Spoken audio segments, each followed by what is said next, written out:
இப்போ நீ பாலிட்டியில் பார்லிமெண்ட் ஓகேவா, பாராளுமன்றம். பாராளுமன்றத்தில் நம்ம இன்னைக்கு எவ்வளோ முடிக்க போகிறோம்னா, இந்த வார டாபிக் வந்து மாநிலங்களவை வரைக்கும் வச்சிருக்கோம் ஓகேவா.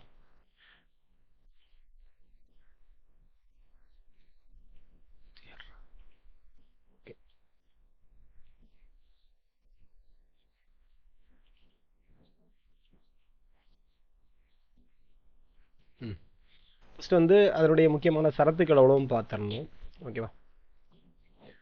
சரத்துக்கள் அவ்வளவும் ஆர்டிகிள்ஸ் அவ்வளவும் கிளியராக படிச்சுட்டாலே அது ஒரு பெரிய விஷயமாகும் ஓகேவா. அப்போ பார்லிமெண்ட்டில் வரக்கூடிய சரத்துக்கள் கொஞ்சம் இம்பார்ட்டண்ட் ஆகும் ஓகேவா. ஸோ இது ஒரு வாய்ப்பாடு, நீங்கள் டேபிள் எப்படி படிப்பீங்களோ அதே மாதிரி படித்து வச்சிட வேண்டியதான். ஓகே, ஃபஸ்ட்டு வந்து பாராளுமன்ற சரத்து எதுலேருந்து எது வரைக்கும் போகும்னு பார்த்தீங்கன்னா, ஒரு சரத்து 79லேருந்து 122 வரைக்கும் வரக்கூடிய ஆர்டிகிள்ஸ் வந்து பார்லிமெண்ட் பற்றி சொல்லக்கூடிய சரத்து தான் 79 to 122 ஓகேவா. இது அப்படி கிளியராக மைண்டில் செட் பண்ணிடுங்க. ஃபஸ்ட்டு 79 to 122 திரும்ப ரிவிஷன் பார்க்கலாம். ஃபஸ்ட்டு இதை ஞாபகம் வச்சுருங்க, 79 to 122 வரைக்கும் இருக்கக்கூடியதான் நம்மளுடைய பாராளுமன்றம் ஓகேவா. ஃபஸ்ட்டு பாராளுமன்ற அமைப்பை பற்றி சொல்லக்கூடியது, ஆர்கனைசேஷன் ஆஃப் பார்லிமெண்ட் பற்றி சொல்லக்கூடிய சரத்துனாலே 79. அப்புறம் 80 கொஞ்சம் படிச்சிடணும். 80னா மாநிலங்களவை, ஸ்டேட் கவுன்சில்னு சொல்லுவாங்க, அல்லது ராஜ்யசபா. மக்களவைங்கிறது லோக்சபா ஓகேவா. ஆர்டிகிள் 81. இந்த மூணு நல்லா ஃபஸ்ட்டு ஞாபகம் வச்சுடுங்க. பாராளுமன்றம்னு சொல்கிறது 79, அப்புறம் மாநிலங்களவைக்கு ஃபஸ்ட்டு, ரெண்டாவது அதான் ராஜ்யசபாவை ஃபஸ்ட்டு, அப்புறம் மக்களவை அப்படி ரெண்டாவது. அப்போ 80, 81 வரிசையாக படிச்சிருங்க. அப்புறம் முக்கியமானது நீங்கள் எல்லாம் வாசிக்கணும், நான் முக்கியமானது மட்டும் பார்த்துட்டு போகிறேன். அப்புறம் 83ங்கிறது பாராளுமன்ற அவைகளினுடைய பதவிக்காலம். லோக்சபாவுக்கு எவ்வளவு, ராஜ்யசபாவுக்கு எவ்வளவுங்கிறத தீர்மானம் பண்ணுறது இந்த ஆர்டிகிள் 83. அப்போ 79ங்கிறது படிச்சிட்டோம், பாராளுமன்ற அமைப்பு. அப்புறம் 80ங்கிறது மாநிலங்களவை, 81ங்கிறது மக்களவை லோக்சபா, அப்புறம் 83ங்கிறது பதவிக்காலம்,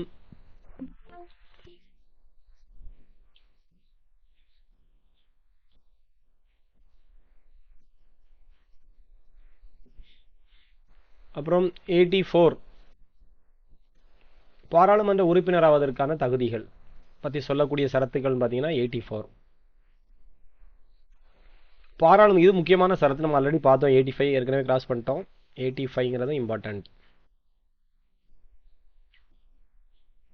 ஒரு பாராளுமன்றத்தை கலைக்கிறது அல்லது நீட்டிப்பு, இந்த மாதிரி விஷயங்கள் எல்லாம் எந்த சரத்து பற்றி சொல்லுதுன்னு பார்த்தீங்கன்னா 85. அப்புறம் 86ங்கிறது குடியரசுத் தலைவருக்கான ஒரு அதிகாரம்.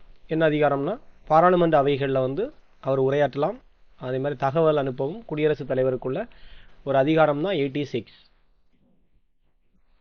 87 நம்ம ஆல்ரெடி பார்த்துருக்கோம், குடியரசுத் தலைவரினுடைய சிறப்புரை. அவர் வந்து ஒவ்வொரு ஆண்டும் முதல் கூட்டத்தொடரில் சிறப்புரையாற்றுவார். அதே மாதிரி புதிதாக ஒரு கவர்மெண்ட் ஃபஸ்ட்டு வந்து பொறுப்பேற்கும் பொழுதும் அவர் வந்து அந்த அவையில் சிறப்புரையாற்றி தான் துவக்கி வைப்பார்னு பார்த்தோம். ஆர்டிகிள் 87.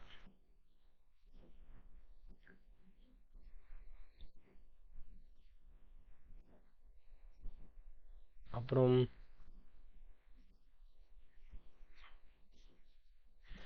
88 பார்த்தீங்கன்னா, இந்த அவைகள் தொடர்பாக அமைச்சர்களுக்கு தலைமை வழக்கறிஞருக்கு உள்ள உரிமைகள், அமைச்சர்களுக்கு என்னென்ன உரிமை இருக்குது, தலைமை வழக்கறிஞருக்கு என்ன உரிமை இருக்குது அப்படிங்கிறத பற்றி சொல்லக்கூடியது வந்து இந்த 88. 8 ரெண்டு பேருக்கும் ஆளுக்கு 8 அப்படின்னு வச்சுருங்க. அமைச்சருக்கு ஒரு 8, தலைமை வழக்கறிஞருக்கு ஒரு 8 அப்படின்னு வச்சுருங்க ஓகேவா. இல்லை அவருக்கு ஒரு வெட்டு, இவருக்கு ஒரு வெட்டு அப்படின்னு படிச்சுடுங்க. ஆர்டிகிள் 88. அப்புறம் மாநிலங்களவையினுடைய தலைவர் தான் யார், துணை குடியரசுத் தலைவர். தலைவரின்னு போட்டிருக்கேண்ணா, சரி, துணை தலைவர் ஓகேவா. ரெண்டு வரை மாநிலங்களவையின் தலைவர் மற்றும் துணை தலைவர். மாநிலங்களவையினுடைய தலைவர் உங்களுக்கு தெரியும் யாரு, துணை குடியரசுத் தலைவர். மாநிலங்களவையினுடைய தலைவர் வந்து துணை குடியரசுத் தலைவர் தான் மாநிலங்களவையினுடைய தலைவராக இருப்பார். அப்புறம் அவருக்கு ஒரு சப்ஸ்டியூட் எடுக்கிறாங்க. மாநிலங்களவையினுடைய தலைவர் மற்றும் துணைத் தலைவர் பற்றி சொல்லக்கூடியது 89. அப்புறம் சரத்து 90, அவருடைய விடுமுறை, ராஜினாமா மற்றும் பதவி நீக்கத்தை பற்றி சொல்லக்கூடியது 90. அப்போ 89ம் 90ங்கிறது மாநிலங்களவையினுடைய தலைவர் மற்றும் துணைத் தலைவர்.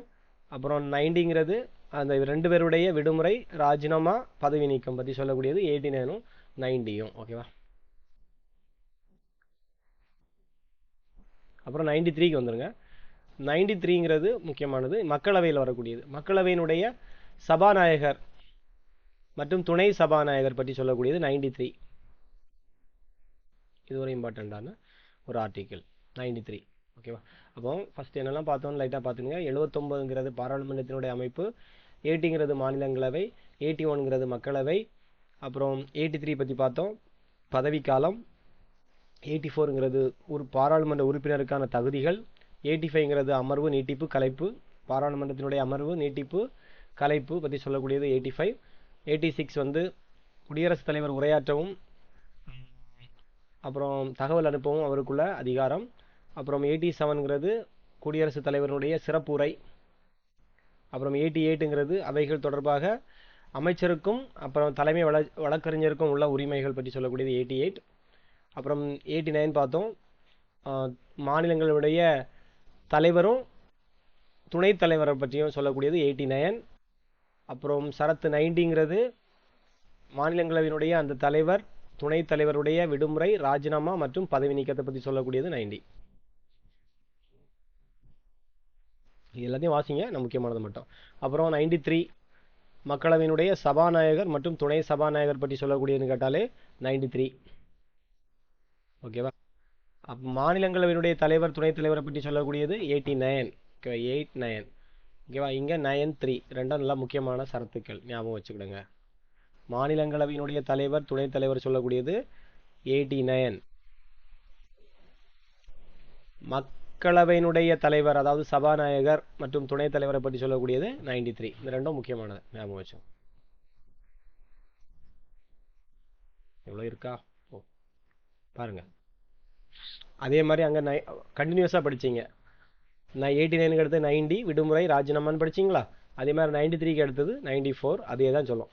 மக்களவையினுடைய சபாநாயகருடைய துணை சபாநாயகருடைய விடுமுறை, ராஜினாமா மற்றும் பதவி நீக்கத்தை பற்றி சொல்லக்கூடியது 94. இது ஈஸியாக படிச்சிருவீங்க, கண்டினியூஸாக வரக்கூடியது. அங்கே எப்படி வந்துச்சோ அதே மாதிரி இங்கே.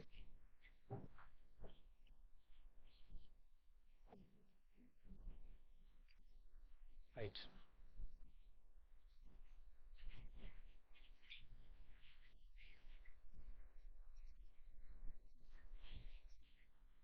தொண்ணூற்றி 7 முக்கியமானது.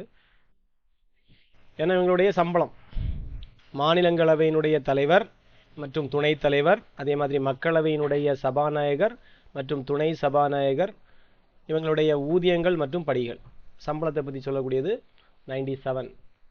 இது முக்கியமான ஒரு சரத்து. ஓகேவா? 97 ஆர்டிக்கிள் 97. இவங்களுடைய சேலரியும் அவங்களுடைய படிகள்.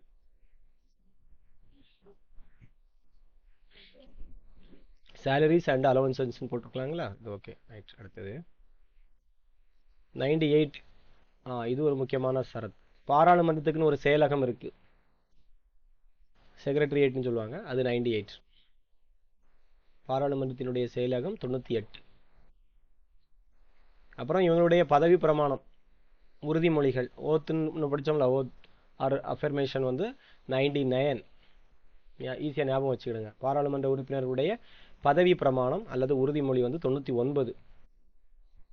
அப்புறம் 98ங்கிறது பாராளுமன்றத்தினுடைய செயலகம். இப்போ ஓரளவு ஞாபகம் வச்சுருக்கீங்களா? ஒரு 10, 20, 25 ஆர்டிக்கிள் படிச்சிட்டோம், ஞாபகம் வச்சுருங்க. 79ங்கிறது பாராளுமன்றத்தினுடைய அமைப்பை பற்றி சொல்லக்கூடியது. 80ங்கிறது மாநிலங்களவை, 81ங்கிறது மக்களவை, 83 பற்றி சொன்னோம், அவங்களுடைய பதவி காலம் 83. அப்புறம் ஞாபகம் வச்சுக்கலாம். அப்புறம் 84ங்கிறது அவங்களுடைய தகுதி, பாராளுமன்ற உறுப்பினர்களுக்கான பதவி அப்புறம் தகுதி, பதவி தகுதி வரிசையாக படிச்சுன்னா 83, 84. அப்புறம் 85 வந்து கலைப்பு நீட்டிப்பு அமர்வு. அப்புறம் 86 வந்து குடியரசுத் தலைவர் வந்துடுவார். அவைகளில் 2 அவைகளையும் உரையாற்றவும் அப்புறம் தகவல் அனுப்பவும் அவருக்குள்ள அதிகாரம். அப்புறம் 87 வந்து அவருடைய சிறப்புரைன்னு இருக்கும். அப்புறம் 88ங்கிறது 2 பேர் அமைச்சரும் வழக்கறிஞரும் உள்ள உரிமை. அப்புறம் 89ங்கிறது 8, 9 வந்து மாநிலங்களவையில் வந்துடும். மாநிலங்களவையினுடைய அதாவது ராஜ்யசபாவினுடைய தலைவர் மற்றும் துணைத் தலைவரை பற்றி சொல்லக்கூடியது 89. அப்புறம் 93.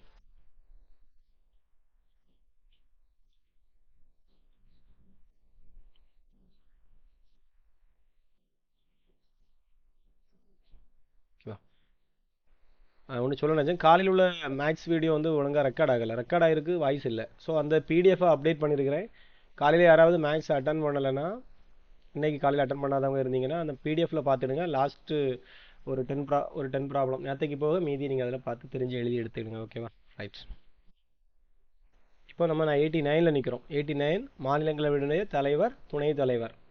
90ங்கிறது மாநிலங்களவையினுடைய அந்த தலைவர் துணைத் தலைவருடைய விடுமுறை, ராஜினாமா, பதவி நீக்கத்தை பற்றி சொல்லக்கூடியது சரத்து 90. அப்புறம் சரத்து 93 பற்றி சொன்னோம்.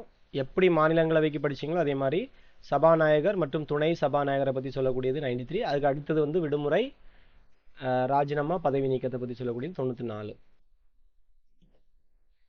அப்புறம் 97 படித்தோம். என்ன 97லாம் என்னது? சம்பளம், ஊதியங்கள், படிகள். சபாநாயகர் எல்லாரும் மக்களவை மாநிலங்களவை 2 பேரில் இருக்கக்கூடிய தலைவர் துணைத் தலைவருடைய ஊதியங்கள் மற்றும் படிகள். அப்புறம் சரத்து 98. சரத்து 98ங்கிறது பாராளுமன்றத்தினுடைய செயலகம். 99ங்கிறது பதவி பிரமாணம் அல்லது உறுதிமொழிகள். சரியா? இன்றைக்கி நம்ம ஒரு 100 எண்ணம் பார்ப்போம், நீங்கள் மீதியை பார்த்துக்கணும். ஏன்னா சப்ஜெக்ட் பார்க்கணும்ல, ஃபுல்லாக இதை மட்டும் பார்த்துட்டு இருந்தால் இன்றைக்கி அதை பார்த்துடலாமா? பார்த்துருவோம், கொஞ்சம் தானே இருக்குது, முடிச்சிருவோம் இன்னைக்கு கையோட. அப்போ நீங்கள் படிச்சிருவீங்களா? இந்த வார எக்ஸாமுக்கு ஆர்டிக்கிள் வச்சு ஒரு பொறுத்துகையிலே ஒரு 5 எண்ணம் கட்டு விட்ருவோம், மேட்ச் த ஃபாலோயிங். அப்போ ஈஸியாகிடும். ரைட். அப்புறம் ஆர்டிக்கிள் 100 இது படிக்கிறது தான் எல்லோரும் திணறுவாங்கப்பா. திணறுன்னு திணறிட்டே இருப்பாங்க ஆர்டிக்கிள் படிக்கிறதுக்கு, கொஞ்ச நாள் எடுத்துரும். ஸோ நான் இதை ஃபஸ்ட்டே உங்களுக்கு படிக்க வச்சுருேன். ஏற்கனவே நம்ம ஒரு 50 டைம் படிக்க வச்சுருந்தேன், ஒரு எக்ஸாம் போர்ஷனாக வச்சுருந்தேன். அதுக்கு முன்னாடி நம்ம ரெகுலர் பேட்சில் முடிச்சிட்டாங்க, ஒரு 51 ஆர்டிக்கிள் ஏதோ படிக்க வச்சுருந்தேன். ஆன்லைன் பேட்சுக்கு தான் படிக்க வச்சுறான்னு ஞாபகம் இல்லை. அந்த டைம் முடிச்ச அப்புறம் தான் ஆன்லைன் ஸ்டார்ட் ஆச்சுன்னு நினைக்கிறேன். முடிஞ்ச அளவு ஃபஸ்ட்லேருந்து ஒரு 51 ஆர்டிகிள்ஸ் வந்து படிக்கணும். அது இந்த அட்டன் பண்ணாதவங்க இந்த கிளாஸ் முடிஞ்சவொடனே திரும்ப ஃபஸ்ட்லேருந்து வரும். நீங்களே சைட் பை சைடாக அதை படிச்சிருங்க. ஓகேவா? ஆர்டிகிள் 51 வரைக்கும் ஆல்ரெடி முடிச்சு வச்சுருந்தோம். அப்புறம் நீங்கள் ஆன்லைன் கிளாஸ் அட்டன் பண்ணும்போது கண்டினியூஸாக கொஞ்சம் ஆர்டிகிள்ஸ் படிச்சிருப்பீங்க. ஏன்னா குடியரசுத் தலைவருக்கு படிச்சிருப்பீங்க, பிரதமருக்கு கொஞ்சம் படிச்சிருப்பீங்க. அதனால அது ஓரளவு பேலன்ஸ் பண்ணிடும். ஆனால் 51 வரைக்கும் உள்ளதை நீங்கள் படிச்சிருக்க மாட்டீங்க, படிச்சிருங்க. ஓகேவா? ரைட். அப்புறம் சரத்து 100 இது நமக்கு அன்றைக்கே பார்த்தோம், காஸ்டிங் ஓட்டுன்னு பார்த்தோம். காஸ்டிங் ஓட்டுனா யாருக்கு? மாநிலங்களவையினுடைய தலைவர், வாக்களிக்கும் உரிமை கிடையாது. 2 பக்கமும் சமமாக ஓட்டிங் இருக்கும் பொழுது, வாக்கெடுப்பின் பொழுது 2 பக்கமும் சமமாக இருக்கும் பொழுது, ஒரு ஓட்டு தேவைப்படும் பொழுது அவர் அந்த வாக்கை அளிப்பார் அப்படின்னு படித்தோம். அதுதான் காஸ்டிங் ஓட்டு ஆர்டிக்கிள் 100ன்னு படித்தோம். இதான் போட்டுக்கலாம், வாக்களிப்பு, அவையில் வாக்களிப்பு, அவருடைய வாக்களிப்புக்கான ஒரு அதிகாரத்தை கொடுக்கக்கூடியது சரத்து 100. உறுப்பினர்களின் எண்ணிக்கை குறைவாக இருப்பினும் அவை செயல்படக்கூடிய அதிகாரமும் எதை பற்றி சொல்லுதுன்னா ஆர்டிக்கிள் 100 தான் சொல்லுது. எப்படி? உறுப்பினர்களின் எண்ணிக்கை குறைவாக இருந்தாலுமே அவை செயல்படக்கூடிய அதிகாரத்தை பற்றி சொல்லக்கூடியது சரத்து 100. அப்புறம் சரத்து 101 இது வந்து பதவியிடம் காலியாக இருக்கிறது. எந்த இடம் காலியாக இருக்குன்னு ஞாபகம் வச்சுருங்கன்னா 1 1 1ன்னு போட வேண்டிய இடத்துல நடுசில் ஒரு 0 காலியாக இருக்குது அப்படின்னு படிச்சுடுங்க. சரியா? ரைட்டு. 101 பதவியிடங்கள் காலியாக இருக்கிறது. ரைட். அப்புறம் உறுப்பினர்களுடைய தகுதி இழப்பு 102. எப்படிலாம் அவங்க தகுதி இழப்பாங்கன்னு, உறுப்பினர்கள் மக்களவையிலையும் மாநிலங்களவையிலும் உறுப்பினர்களுடைய தகுதி இழக்கக்கூடிய விதங்கள் பற்றி சொல்லக்கூடியது வந்து சரத்து 102. ஓகேவா? ரைட். அப்போ 100ங்கிறது இப்போ சொல்லி தந்தேன், வாக்களிப்பு, காஸ்டிங் ஓட்டுன்னு பார்த்துருந்தோம், காஸ்டிங் ஓட். ஓகேவா? ரைட். அப்புறம் சரத்து 101ங்கிறது பதவியிடம் வந்து காலியாக இருக்குது. அப்புறம் 102ங்கிறது உறுப்பினர்களுடைய தகுதியை இழப்பு. அப்புறம் எப்படி நீங்கள் தகுதியை இழக்க வைப்பீங்கன்னா அதுக்கு ஒரு தீர்மானம் போட்டு தான் அவங்களுடைய தகுதியை இழப்பு நம்ம செய்ய முடியும். நம்மளாக செய்கிறது, அந்த உறுப்பினர்கள் எல்லாரும் சேர்ந்து ஒரு உறுப்பினர் அவருடைய செயல்பாடு சரியில்லை அப்படிங்கிற பட்சத்தில் தகுதி இழப்பு செய்வாங்க. அதுக்கு ஒரு தீர்மானம் பண்ணுவாங்க, தீர்மானம் போட்டு தான் அவரை வந்து தகுதி இழப்பு செய்ய முடியும். அந்த இதை பற்றி சொல்லக்கூடிய சரத்து 103. ரைட்ஸ். அப்புறம் நேராக இங்கே வந்தீங்கன்னா 105. இது முக்கியமான ஒரு சரத்து. இந்த பாராளுமன்ற அவை உறுப்பினர்களுடைய மற்றும் குழு எல்லாம் வச்சுருப்பாங்களா, குழு உறுப்பினர்களுடைய அதிகாரம் மற்றும் சலுகைகளை பற்றி சொல்லக்கூடியது. பாராளுமன்ற அவை உறுப்பினர்கள் அவை உறுப்பினர்கள்னா இங்கேருந்து மக்களால் தேர்ந்தெடுக்கப்பட்ட பிரதிநிதிகள், இந்த உறுப்பினர்கள் இருக்கிறாங்களா அவங்க, மற்றும் மக்களவை மாநிலங்களை ரெண்டிலும் உள்ள உறுப்பினர்கள் மற்றும் அவங்க ஒரு குழு வச்சுருப்பாங்க. அந்த குழுவினுடைய உறுப்பினர்களுடைய அதிகாரம் மற்றும் சலுகைகளை பற்றி சொல்லக்கூடியது 105. அப்புறம் இதுக்கு முன்னாடி ஊதியம் படிகள் பார்த்தீங்க. எது பார்த்தீங்க? 97 பார்த்தீங்க. எதுக்கு பார்த்தீங்க? தலைவரும் துணைத் தலைவருக்குடைய ஊதியங்கள் 97 பார்த்தீங்க. இன்னும் உறுப்பினர்களுடைய ஊதியம் மற்றும் படிகள் வந்து 106. சரியா? அங்கே 97, இங்கே 106.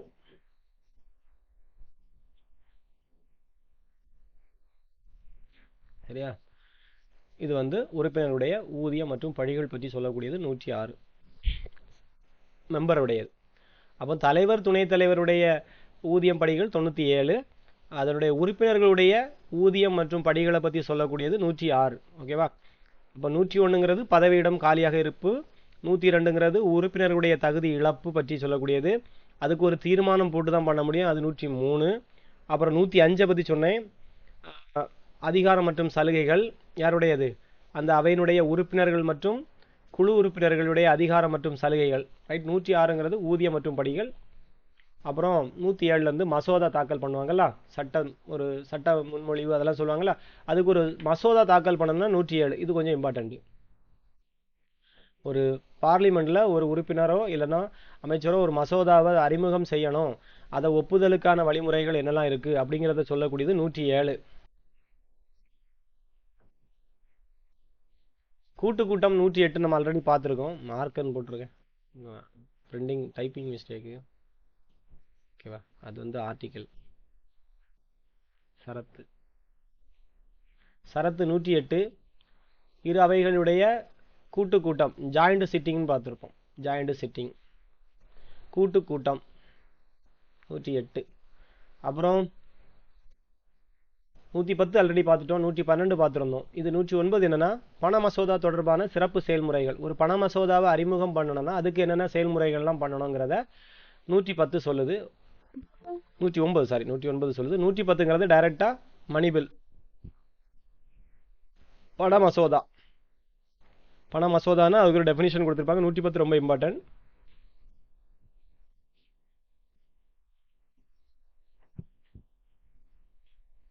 ஓகேவா? ஆர்டிகிள் 110ங்கிறது பண மசோதா, ஆல்ரெடி பார்த்துட்டோம். அப்புறம் இந்த 111ங்கிறது பண மசோதாவிற்கு ஒப்புதல் கொடுத்தல். எல்லாத்துக்கும் ஓகே 3 பேரும் ஓகே கொடுத்தாதான் பண மசோதா ஒப்புதல் அப்படிங்கிற மாதிரி ஞாபகம் வச்சுருங்க.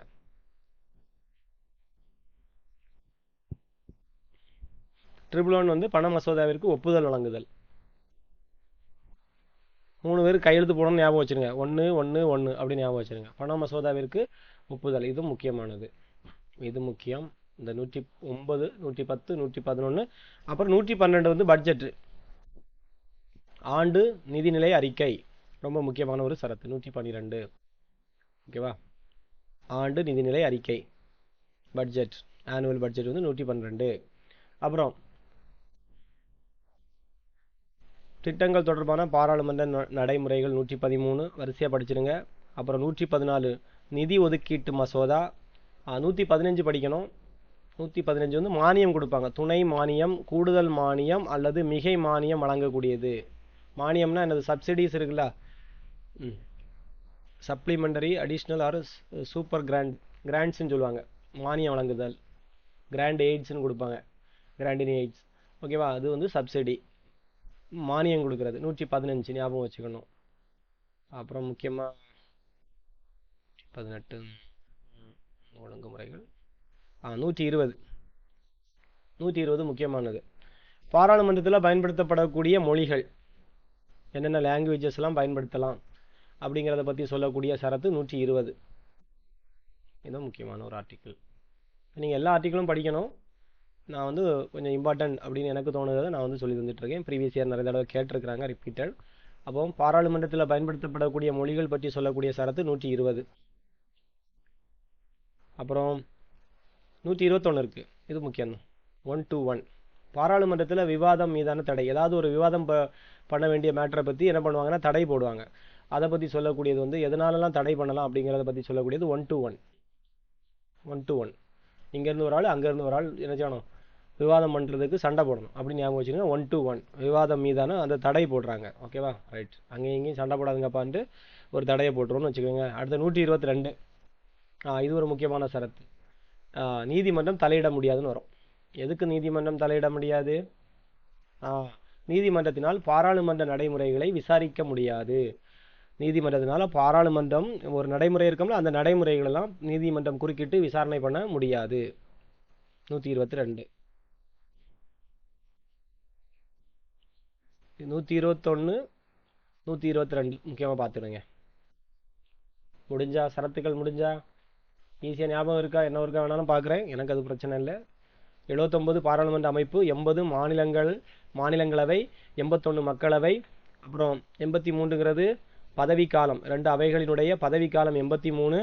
அப்புறம் பாராளுமன்ற உறுப்பினர்களுக்கான தகுதி 84. 85ங்கிறது அது கலைப்பு, நீட்டிப்பு, அமர்வு. பாராளுமன்றத்தை கலைக்கக்கூடிய அதிகாரம் சொல்லி நம்ம ஏற்கனவே 85 பார்த்துருந்தோம். அதில் 3 இருக்குது, அமர்வும் இருக்குது, நீட்டிப்பு. அவையை வந்து நீட்டிக்கலாம், கலைக்கவும் செய்யலாம். ஓகேவா, ரைட். அது 85. 86ன்னு உடனே குடியரசுத் தலைவர் வந்துடுவார். அப்புறம் 87ங்கிறது குடியரசுத் தலைவருடைய சிறப்புரை. 87. அப்புறம் 88ங்கிறது 2 பேர் வருவாங்க, ஒன்று அமைச்சர்கள், இன்னொன்று வழக்கறிஞர் வருவார், தலைமை வழக்கறிஞர். அவங்களுக்குள்ள உரிமைகள். 89ங்கிறது மாநிலங்களவையினுடைய தலைவர் மற்றும் துணைத் தலைவர் பற்றி சொல்லக்கூடியது. 90ங்கிறது அவருடைய ராஜினாமா, விடுமுறை பற்றி சொல்லக்கூடியது, இவங்க 2 பேரை பற்றியும். அப்புறம் அது பதவி நீக்கத்தை பற்றியும் சொல்லக்கூடியது 90, ரைட். அப்புறம் நேராக 93 மக்களவையினுடைய சபாநாயகர் மற்றும் துணை சபாநாயகரை பற்றி சொல்லக்கூடியது. அங்கே 89, இங்கே 93, ரைட். அது எந்த அவை? மாநிலங்களவை, இது மக்களவை. ஓகேவா, இதே மாதிரி கண்டினியூஸ். அடுத்தது என்னது? இவங்களுடைய விடுமுறை, ராஜினாமா, பதவி நீக்கம் 94. அப்புறம் 97 பற்றி சொன்னேன். சம்பளம், யாருடைய சம்பளம்? மக்களவையினுடைய சபாநாயகர் மற்றும் துணை சபாநாயகர் ஆகியோருடைய ஊதியங்களை சொல்லக்கூடியதான் 97.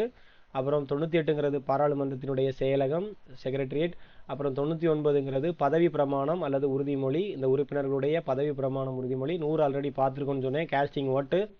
அப்புறம் 101ங்கிறது பதவியிடம் காலியாக இருக்குது. 102ங்கிறது தகுதி இழப்பு, உறுப்பினர்களை எவ்வாறெல்லாம் தகுதி இழக்கலாம் அதுக்கு ஒரு தீர்மானம் போடணும், அது 103. அப்புறம் 105 பற்றி சொன்னேன், அவங்களுடைய அந்த அவை உறுப்பினர்களுடைய அதிகாரம் மற்றும் சலுகைகளை பற்றி இருக்குது.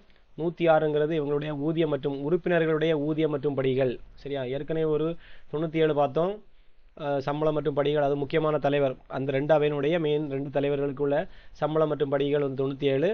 இங்கே 106ங்கிறது உறுப்பினர்களின் ஊதியம் மற்றும் படிகள். இது ஆற்றுல போட்ட மாதிரி போட்டது தான், இவங்களுடைய உறுப்பினர்களுடைய ஊதியம் மற்றும் படிகள் அப்படின்னு படிச்சுக்கணுங்க. 106. அப்புறம் 107ங்கிறது ஒரு மசோதாவை அறிமுகம் பண்ணணும்னா அதுக்குள்ள வழிமுறைகள் என்னெல்லாம்னு சொல்லக்கூடியது 107. 108ங்கிறது ஜாயிண்ட் சிட்டிங். 108ல் வந்து என்னது? ஜாயிண்ட் சிட்டிங், இரு அவைகளுடைய கூட்டம். அப்புறம் 109லேருந்து பண மசோதா சம்பந்தமாக வரக்கூடிய செயல்முறைகள் பற்றி இருக்குது. 110ங்கிறது நம்ம ஆல்ரெடி சொன்னோம், பண மசோதாவுக்கான வரையறை, டெஃபினிஷன். 111 பண மசோதாவிற்கு ஒப்புதல் வழங்குதல். அப்புறம் 112ங்கிறது பட்ஜெட்டு. 113ங்கிறது திட்டங்கள் தொடர்பான பாராளுமன்ற நடைமுறைகள்.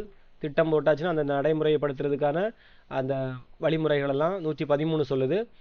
114 நிதியை ஒதுக்கீட்டு மசோதாக்கள், நிதியை ஒதுக்கீடு பண்ணணும், அதுக்கான மசோதா கொண்டு வர்றது 114 தான்.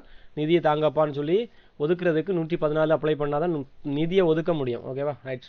அப்புறம் அந்த நிதிக்கு துணை மானியம் பற்றாக்குறையாக இருந்துச்சுன்னா துணை மானியம், கூடுதல் மானியம் அல்லது மிகை மானியம்லாம் கொடுப்பாங்க, ரைட். 115.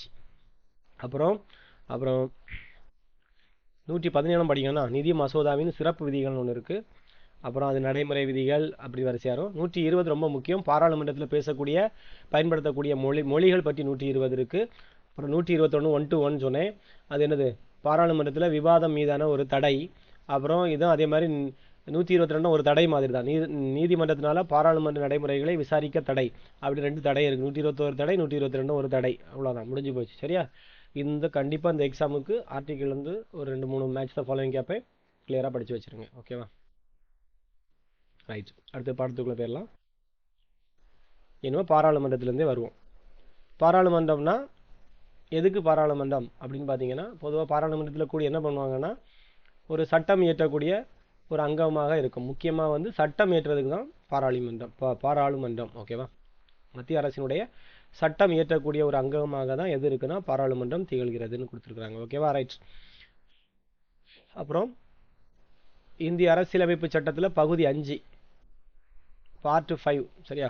நம்ம already part 1 part 2 part 3 part 4 part 4A எல்லாமே பார்த்துட்டோம். இது என்னது பார்ட் 5 வந்து நிற்கிறோம். இப்போ நம்ம பாலிட்டியில் பார்ட் 5 வந்து நிற்கிறோம். சரத்து இதுலேருந்து நம்ம எது வரைக்கும் போகுதுன்னு நம்ம பார்த்தோம். 79லேருந்து 122 வரைக்கும் நம்ம படித்து வச்சுப்போம். ரைட். இதனுடைய பணிகள் பற்றி தெளிவாக விளக்கப்பட்டுள்ளது. அப்போ 2 பாயிண்ட் கிளியர். பாராளுமன்றம்னாலே உங்களுக்கு தெரியும், சட்டம் இயற்றக்கூடிய ஒரு அங்கம், லெஜிஸ்லேட்டிவ் ஆர்ம்னு போட்டிருப்பாங்க.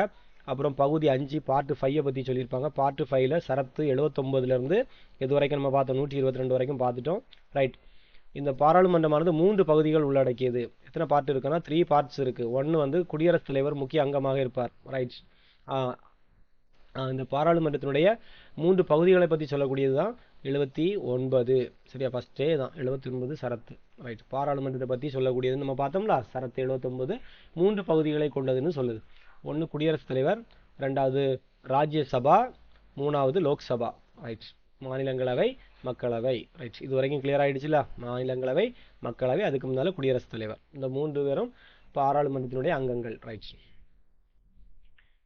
அப்புறம் இந்திய பாராளுமன்றமானது எப்படி இருக்குன்னா, மாநிலங்களவை என்னும் மேலவை, மாநிலங்களவையை தான் மேலவைன்னு சொல்லுவாங்க, அதான் ராஜ்யசபா. மக்களவை என்பது கீழவைன்னு சொல்லுவாங்க, லோக்சபா. அந்த 2 அவையும் கொண்டுள்ளதால் இது ஈரவை சட்டமன்றம் என்று அழைக்கப்படுகிறது.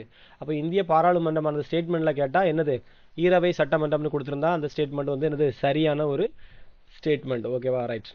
தமிழக வந்து ஈரவை சட்டமன்றமா ஓரவை சட்டமன்றமானு கேட்டாங்கன்னா, தமிழகம் வந்து ஓரவை சட்டமன்றம் உடையது. எப்போ ஈரவை சட்டமன்றத்தை கலைச்சாங்கன்னு பார்த்தீங்கன்னா, 1986 தமிழகத்தில் இருந்துச்சு ஈரவை சட்டமன்றம், மேலவை கீழவை மாதிரி இருந்துச்சு. அதை வந்து 1986 எம்ஜிஆர் வந்து என்ன செய்தார், அதை வந்து க்ளோஸ் பண்ணிட்டார், மேலவை வேண்டான்ட்டு. ஓகேவா. ரைட். சில மாநிலங்களில் என்னது இருக்குது, இப்போவும் மேலவை இருக்குது சரியா. ஒரு 6 மாநிலங்களில் மேலவை இருக்குது சரியா. ரைட். அப்புறம் நாட்டின் அனைத்து அப்புறம் இந்தியா முழுமைக்குமான சட்டங்களை ஏற்றும் சட்டமன்றம் பாராளுமன்றம். பாராளுமன்றத்தில் ஒரு சட்டம் ஏற்றினாங்கன்னா அது வந்து மேக்சிமம் வந்து இந்தியாவினுடைய எல்லா மாநிலத்துக்கும் பொருந்துற மாதிரி தான் இருக்கும். ஓகேவா. இந்தியா முழுமைக்குமான சட்டம் இயற்றக்கூடியதாக இருக்கும். சில விதிவிலக்குகள் பண்ணுவாங்க. சில மாநிலங்களுக்கு என்ன பண்ணுவாங்க, விதிவிலக்குகள் பண்ணலாம்னா பண்ணுறது வாய்ப்புகள் இருக்கு சரியா. சட்டமன்றத்தில் அது சில மாநிலங்களுக்கு இது கொடுக்கலாம், விதிவிலக்கு கொடுக்கலாம். ரைட். அப்புறம் குடியரசுத் தலைவர் பாராளுமன்றத்தினுடைய செயல்பாடுகளுக்கு பொறுப்பாக இருப்பதால் அவர் பாராளுமன்றத்தின் தவிர்க்க முடியாத ஒரு அங்கம் தான் யார், இந்த குடியரசு தலைவர். ஓகேவா. இதுவும் ஸ்டேட்மெண்ட்டில் கேட்கக்கூடிய ஒரு ஸ்டேட்மெண்ட்டாக கேட்கக்கூடிய ஒரு முக்கியமான ஒரு வார்த்தை தான். குடியரசுத் தலைவருங்கிறது தனி கிடையாது. அவர் வந்து இந்த பாராளுமன்றத்தினுடைய செயல்பாடுகளுக்கு பொறுப்பாக இருக்கக்கூடியதுனால இவருங்கெல்லாம் சேர்ந்து குடியரசுத் தலைவருக்கு தான் உதவி பண்ணணும். நம்ம கான்செப்டே அதுதான். பிரதமரை தலைவராக கொண்டு அமைச்சர் குழு வந்து குடியரசுத் தலைவருக்கு உதவி செய்யணும்னு பார்த்தோம்ல. அப்போ இவர் தான் ஃபுல் எக்ஸிக்யூட்டிவ் ஃபுல்லாக இருக்கிறார்.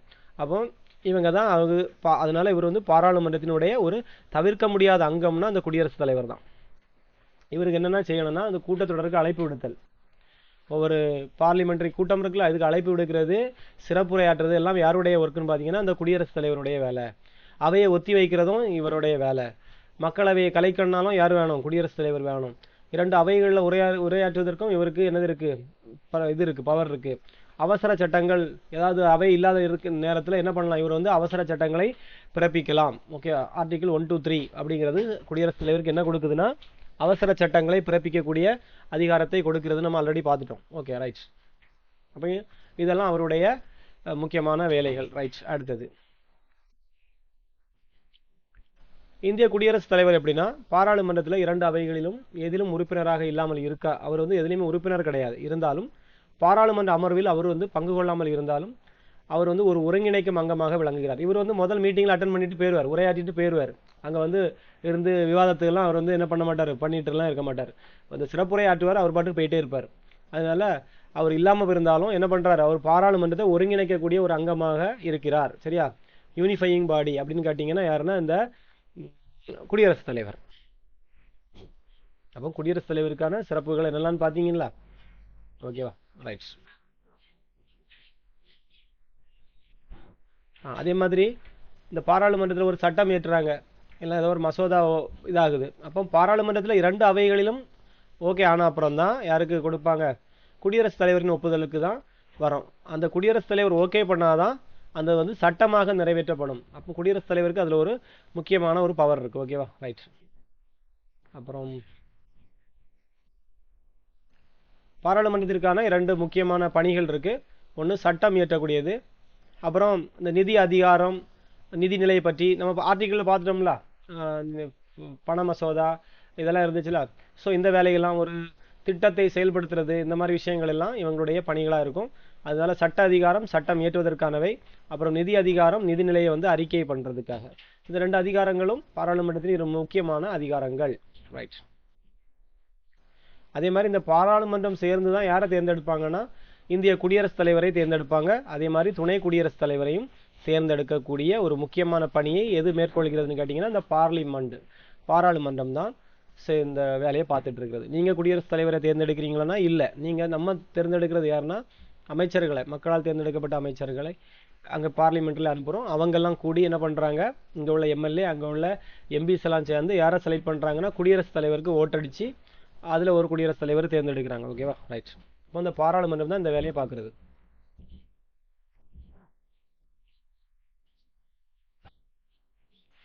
இது ஒரு முக்கியமான ஒரு பாயிண்ட். பழி சாட்டுதல் அல்லது இம்பீச்மெண்ட் ப்ரொசீஜர் வந்து இப்போ 2 நாளைக்கு 1 மாதத்துக்கு முன்னாடி அடிக்கடி வந்துட்டு இருந்த இம்பீச்மெண்ட் என்னென்னா, இது ஒரு நம்ம கார்த்திகை தீபம் அதில் வந்து ஏதோ பிரச்சனை ஆச்சுல, அந்த டைமில் வந்து ஒரு ஜட்ஜை வந்து இம்பீச்மெண்ட் பண்ணுறதுக்காக பார்லிமெண்ட்ரியில் வந்து என்ன பண்ணுறாங்க, குரல் கொடுத்தாங்க. ஓகேவா, இம்பீச்மெண்ட் பண்ணணும் அந்த ஜட்ஜை அப்படிங்கிறது. அப்போ இந்த இம்பீச்மெண்ட்னா பழி சாட்டுதல். ஒரு அதிகாரியோ அல்லது நீதிபதிகளோ அல்லது ஒரு அமைச்சரோ, அந்த மாதிரி ஒரு குடியரசுத் தலைவர், துணை குடியரசுத் தலைவர், உச்சநீதிமன்ற நீதிபதிகள் மற்றும் உயர்நீதிமன்ற நீதிபதிகள் ஆகியோர் மீதான பதவி நீக்க தீர்மானத்தை விவாதிக்கவும், அது தீர்மானத்தை நிறைவேற்றி பதவி நீக்கம் செய்யவும் யாருக்கு அதிகாரம் இருக்குன்னா அந்த பாராளுமன்றத்திற்கான அதிகாரம் இருக்கு. அந்த முறைக்கு பேர் தான் இம்பீச்மெண்ட் ப்ரொசீஜர். ஓகேவா, ரைட், ஞாபகம் வச்சுங்க. பழி சாட்டுதல் நடைமுறை. யாரெல்லாம் முக்கியமான பதவி விட்டு தூக்க முடியாமல் பெரிய போஸ்டிங்கில் இருப்பாங்களா, குடியரசுத் தலைவர், துணை குடியரசுத் தலைவர், நீதிபதிகள், உச்ச நீதிமன்ற உயர்நீதிமன்ற நீதிபதிகள் தான் ஈஸியாக வந்து பதவி விட்டு தூக்க முடியாது. அதுக்கு பாராளுமன்றத்தில் விவாதம் பண்ணி மெஜாரிட்டி இருந்தால் மட்டும் அவங்கள நீக்கிடலாம். அது ப்ரொசீஜருக்கு பேர் தான் இம்பீச்மெண்ட் ப்ரொசீஜர், ரைட். அடுத்தது இவ்வளோ நேரம் குடியரசுத் தலைவரை பற்றி லைட்டாக பார்த்துட்டோம். அடுத்து டைரெக்டாக மாநிலங்களவையை பற்றி பார்க்க போகிறோம். அடுத்த கிளாஸில் மக்களவையை பற்றி பார்ப்போம். சரி, இதில் வந்து மாநிலங்களவையை பற்றி பார்க்க போகிறோம். மாநிலங்களவைனா